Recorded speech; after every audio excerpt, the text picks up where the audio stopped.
Well, good morning. It's Jerry with Naked Bible Study. Well, I went to do this a few times yesterday, and it just never seemed to come about and happen. So, life, I guess.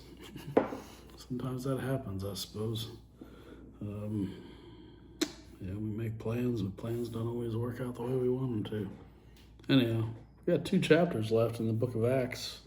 So today we're going to be in chapter 27. Maybe I'll do 2 today to make up for it if I can. Maybe that'll work. We'll see. Anyhow, chapter 27. And when it was determined that we should sail into Italy, remember Paul was supposed to go before the Caesar, so he's got to go to Rome, right? They delivered Paul and certain other prisoners unto one named Julius, a centurion of Augustus's band, and entered into a ship of Adramyttium,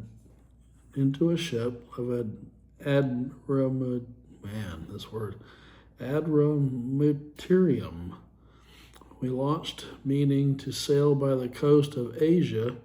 One Areticus, a Macedonian of Thessalonica, being with us. Some of these names are just tongue twisters, sorry. Anyhow, the next day we touched, but they're gonna basically be up against the weather, and then they're gonna end up getting shipwrecked. But anyhow, and the next day we touched at Sidon, and Julius courteously entreated Paul and gave him liberty to go unto his friends to refresh himself. And when we had launched from thence, we sailed under Cyprus because the winds were contrary. And when we had sailed over the sea of Cilicia and Pamphylia, we came to Myra, a city of Lycia. And there the centurions found a ship of Alexandria sailing into Italy, and he put us therein. And when we had sailed slowly many days, and scarce were come over against Cnidus, the winds not suffered us. We sailed under Crete over against Salmon, and hardly past it came upon a place which is called the Fair Heavens, nigh whereunto was the city Lasea.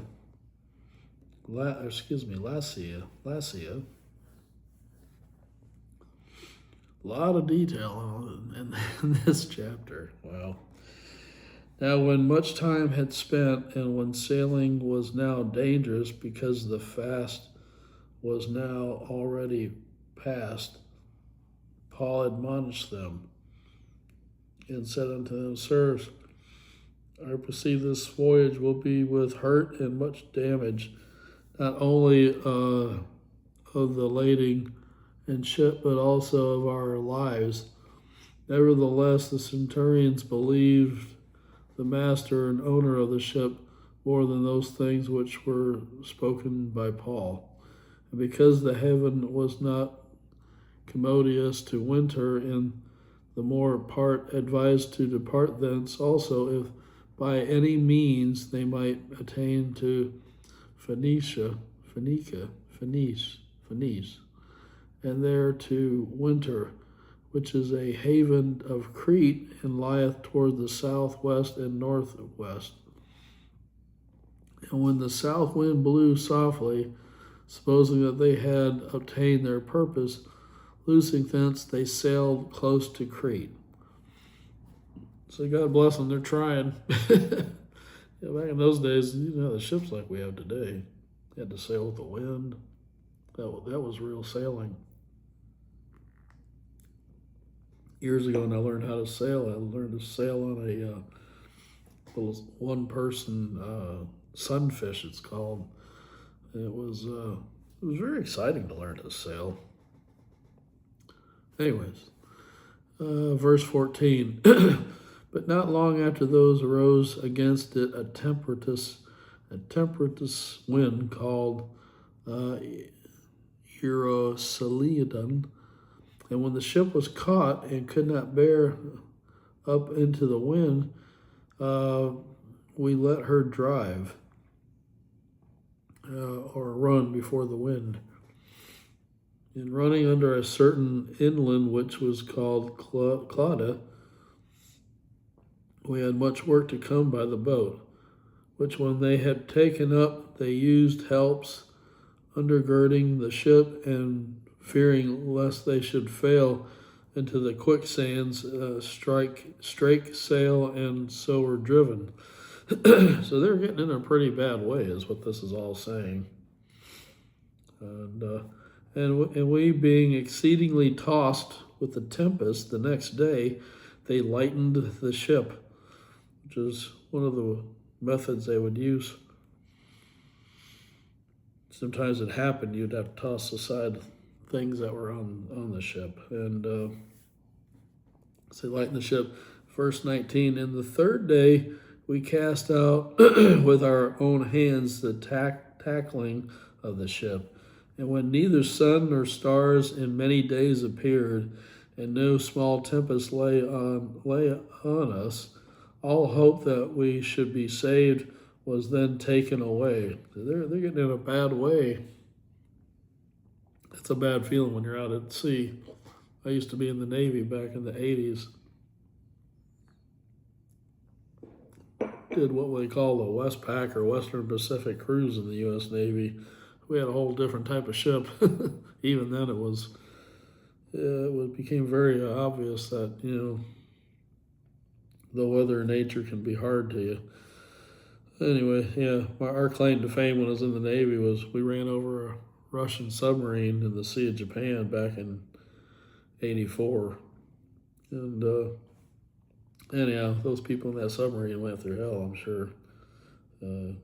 Luckily, neither ship sank.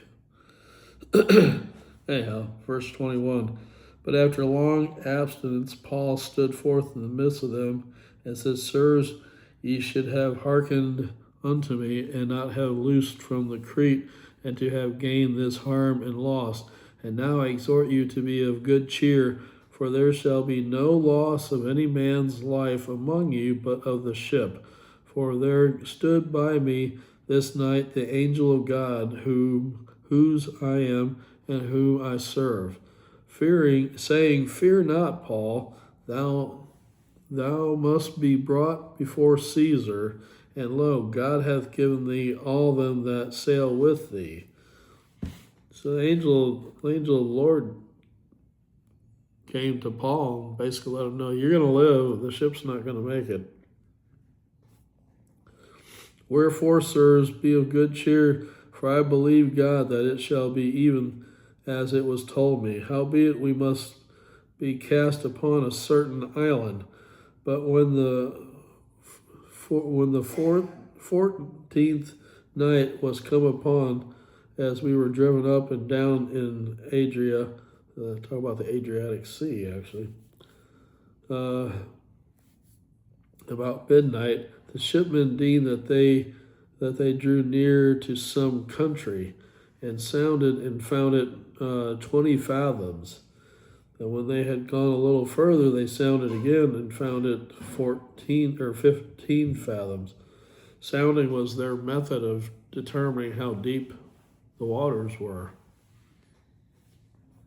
Anyway, interesting. Having been in the Navy and then reading this kind of stuff. Then fearing lest we should have fallen upon rocks, they cast 4 anchors out of the stern and wished for the day. And as the shipmen were about to flee out of the ship, when they had let down the boat into the sea under the colors, as though they had lost, excuse me, as they would have cast anchor out of the foreship, Paul said unto the centurions and to the soldiers, Except these abide in the ship, ye cannot be saved.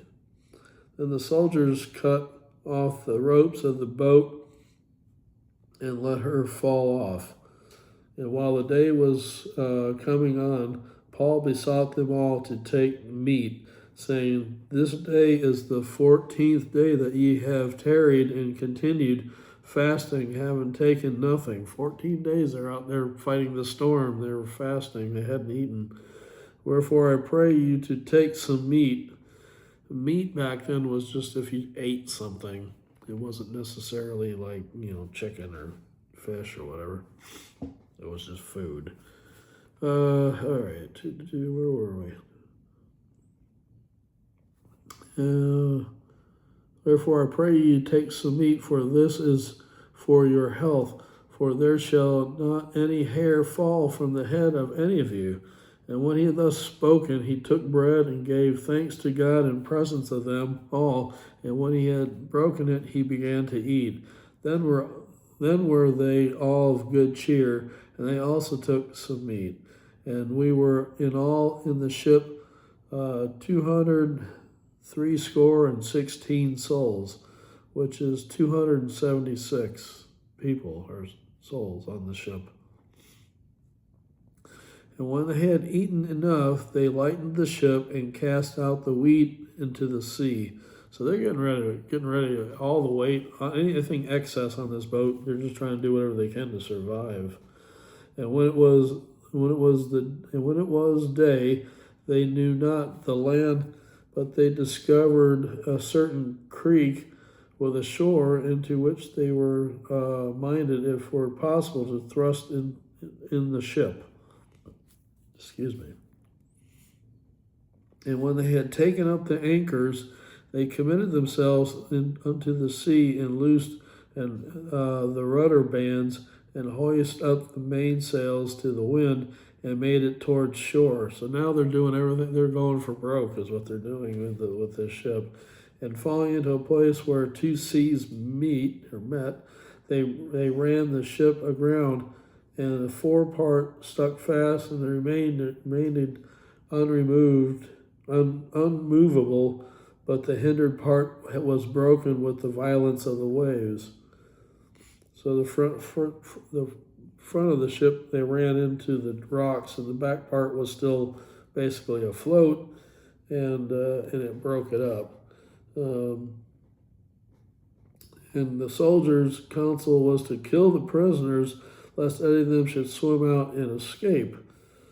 But the centurions, willing to save Paul, kept them from their purpose, and commanded that they which could swim should cast themselves first in the sea and get to the land.